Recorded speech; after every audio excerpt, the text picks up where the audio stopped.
चलो रे कांवरिया भोले के द्वार।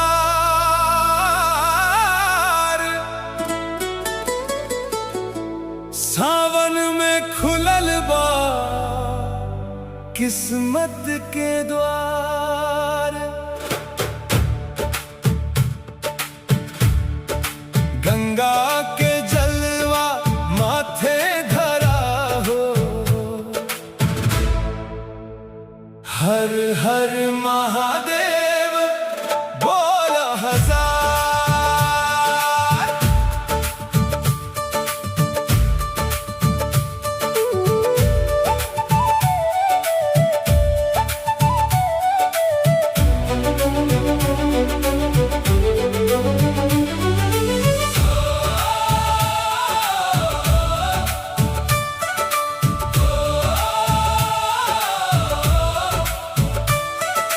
रिमझिम बरसे बदरिया कारी, भोला के राह में दुनिया सारी।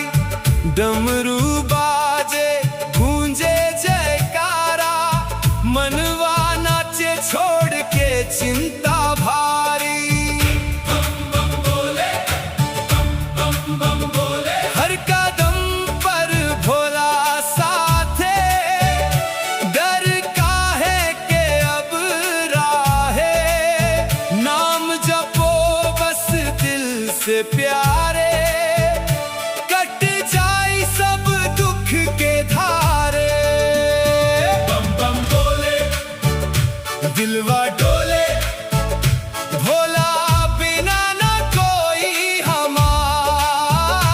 हर हर महादेव गूंजे गाँव।